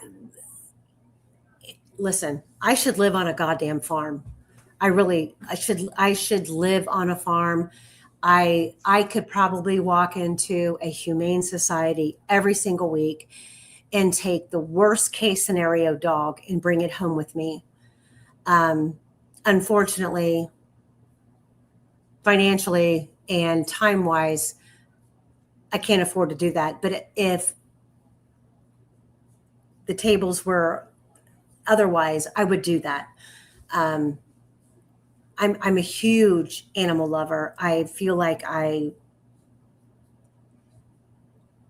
look at situations like this and I go, what kind of person is capable of doing such a thing? And when I think of Ron Logan and I think of him being capable of doing something like that, it takes away any empathy that I would have for him. Like, oh, he's just an old man. He's senile. He's lived there for years.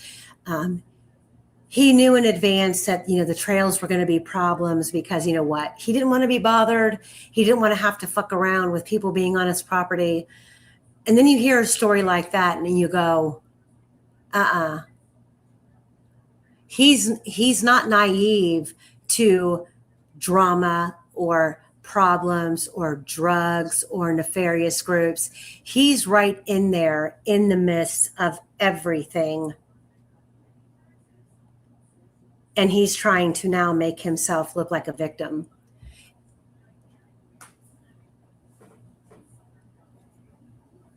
So is Ron Logan the head of the snake in this case? Is he the head of the snake? Can we connect all tentacles to Ron Logan, regardless of where you fall in terms of who committed this crime, what the motive was to commit this crime? Was it the Keegan Klein, Tony Klein, Dropbox, CSAM, child pornography, burner phone aspect? Can we connect that? Or can we connect Ron Logan held parties for militia groups? He supported nefarious groups like the Vinlanders, Ossetru, Odinists.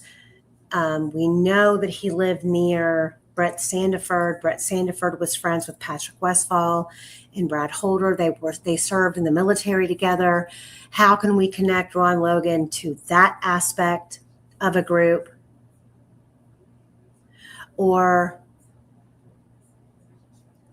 can we connect Ron Logan to being part of an organization that had been infiltrated into the Delphi community for years, serving the Delphi community with meth and methamphetamine and cocaine and all sorts of other various drugs for years, transporting it in from Arizona, law enforcement officers being on the take to turn and look the other way. And they needed to utilize that property where Ron Logan lived and owned to make a statement in the drug world in Delphi and in Carroll County that, look, you cannot continue to fuck us over. We are tired of watching you get off scot-free. Now you're going to pay. So we've got group one, Keegan Klein and his dad, and Ron Logan. You've got group two, Ron Logan, the militia groups, the Vinlanders, the Odinist groups, and then you have Ron Logan and the local drug dealers, law enforcement on the take, et cetera, et cetera.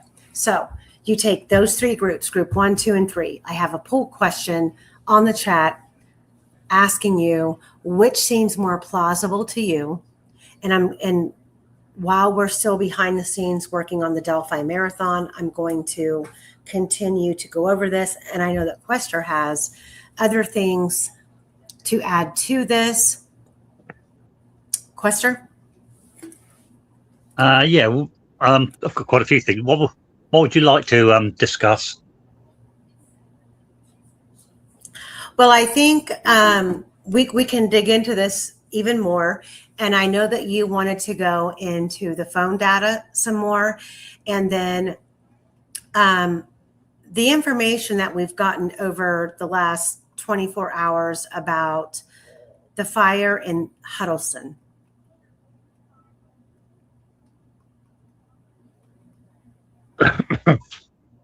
Did you get that? I haven't done a lot on the Huddleston older aspect yet. I'm still looking through it. So I'm not really, I haven't got it tidy enough to present. But certainly I can go into the phone data. You mean about the MDNS responder, that sort of stuff, yeah? When you say the EMS responder, are you talking about the scanner? No. On the phone itself,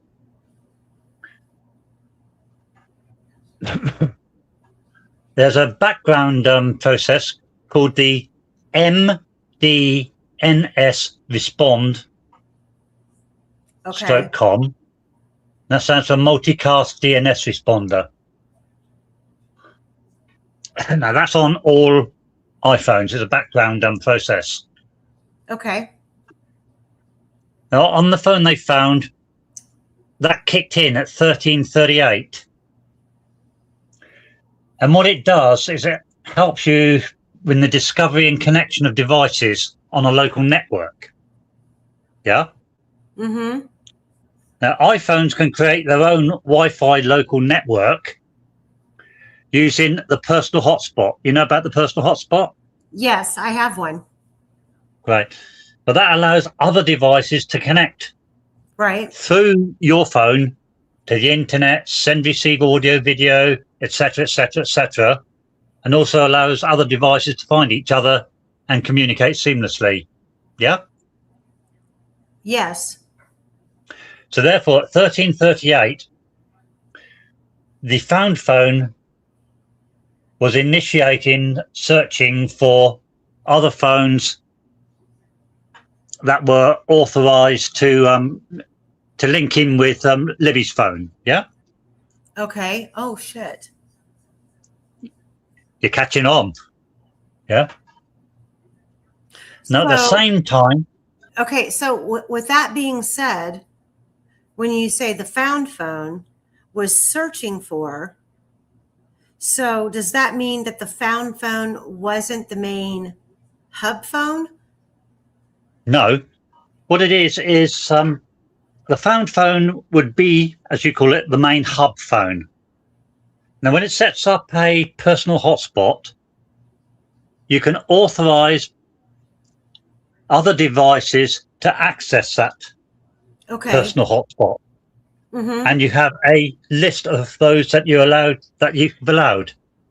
Right. And there's usually like if you are like when I go on vacation and we're driving and we're going, we're traveling from Ohio down through Tennessee, South Carolina, wherever we're going. And my daughter, my stepdaughter, doesn't have Wi-Fi or access to data. I will give her access to my hotspot, but there's a passcode that comes with that hotspot that you have to provide for her to actually connect to my hotspot. Correct. The people who are allowed to access are all in the phone under a excuse me, the what's called address book. Mm-hmm. 1338, the address book was being accessed as well by the found phone. Now that plus the response to being accessed at the same time indicates that somebody was setting up to allow another device to use their local personal hotspot. So 1338 would have been what, 138? 138. Just as I was about to get into Kelsey's car to come to the trails. I fucking love you. Oh God. Okay. It doesn't stop there. At 1338, another background process also kicked in. Mobilecal, MOBILCAL. Mobilecal. Okay. Yep. Now that relates to calendar synchronization and network services. That's the part that enables devices to find each other without need for the central DNS server. Sorry if I'm talking techie. No, that's okay. You keep talking techie. I love it. Right. But when you've got all three of those kicking in, what is happening is the phone is allowing it to communicate with other devices on its own network. It does that when you want to link into printers, loudspeakers, iPads, and importantly, other smartphones. When they kick in, that will allow, if providing that the one who's linking in knows the passcode and links in, it will allow the other one. Sorry? No, I said, no, I'm digesting everything that you're saying. Keep going. Right. Scream if you get lost. Right. Okay. Now, what this does, it allows a lot of use. It allows you, the other phone, to stream via your connection. It will also allow you to cast audio and video to compatible devices. All this is controlled by permissions that apps must request. So when you add all this together, it would seem that the found phone checked its contact list and then allowed a device on that list to link to its personal hotspot. Since Libby and Abby were about to leave home, it's fair to assume that this could be to a phone held by Abby, couldn't it? Yes. To allow her to then use Libby's account. Yes. And this goes back to when you and I first started to collaborate together about this case. And the easiest term to describe this whole scenario was a cloned phone. Yeah, it's not a clone phone, but it can appear to be, because it is a phone that's used in the same account. But it gets even more interesting, because 2 seconds after two seconds after this happened, the audio output route started. Now that would indicate that the local network was suddenly in use.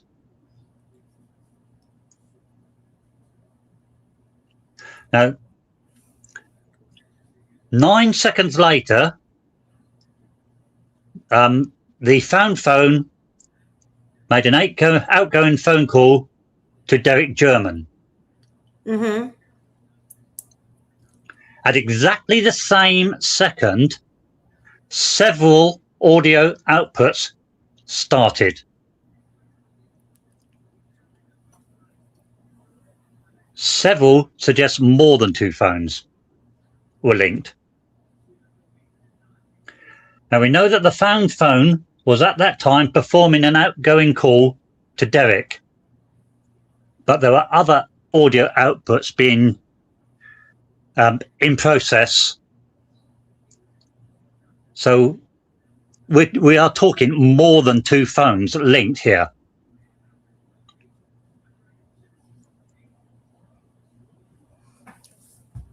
Now, at 1 o'clock, 39 minutes and 28 seconds, the audio outputs all stopped.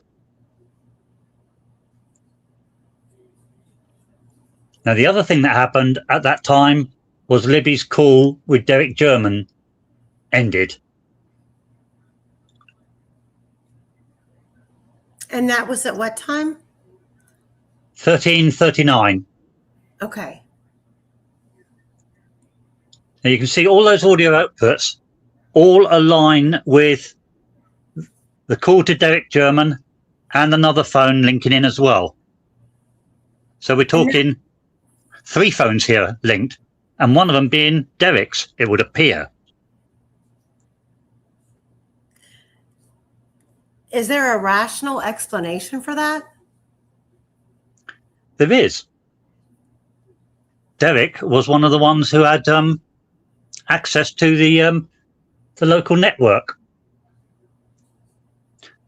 And that would be a logical thing to do, to have your dad, your sister, your mother, your grandma. As you said, you had your daughter.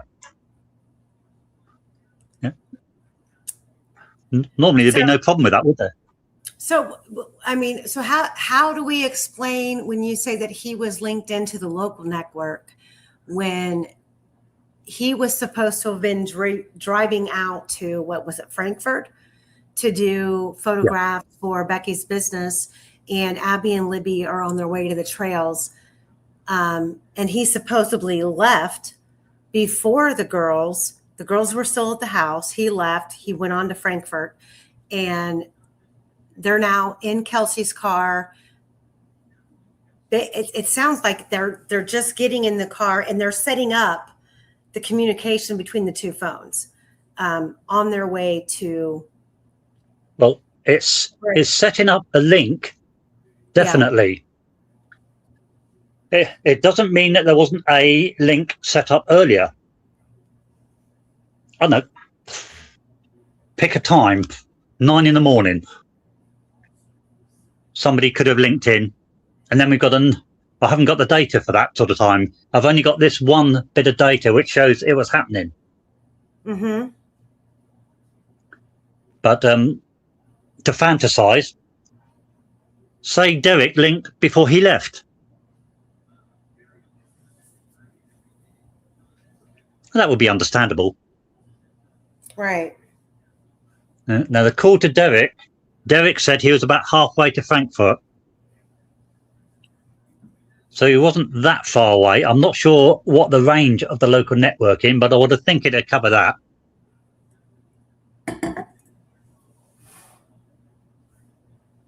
It would also cover to Delphi. Mm-hmm. Okay, so I need you to put this in a format that we can discuss, because I'm sold. It makes so much sense, especially now that we know that there was an iPhone 5S connected to Libby's account. And we've been thinking all along that there was a second phone. And now you're saying there was possibly a third linked phone. And we know what some of the geofencing information is. Well, the problem with this is there could be, there could be 10 for all we know. But all we know is at this point, at 1338, there were several audio outputs. Mm-hmm.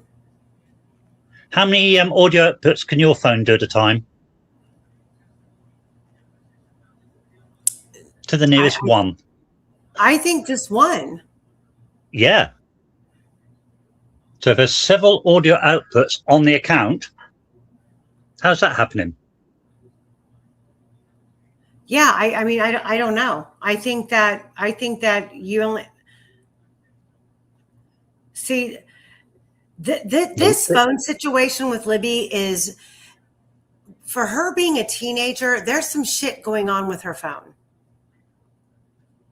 Well, these are all background operations. She would not have been doing what these are doing, but she would be sort of initiating it. Mm-hmm. And bear in mind that all of this information Cecil did not disclose. Mm. So one has to wonder just how many other occurrences there are. Right.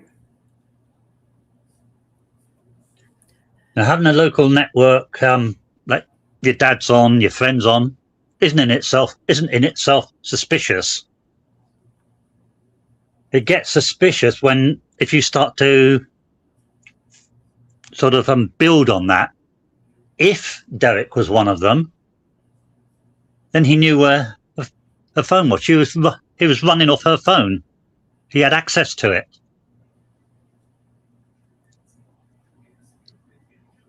And then if you extend on that, you get some serious questions, don't you? Mm-hmm. Yes. Well, I can promise you, I won't be home tomorrow. I've gotten lucky and had the last 2 days. I've had early short days, which is why I jumped on here. But for this weekend, either Sunday or Monday, I want you to put this more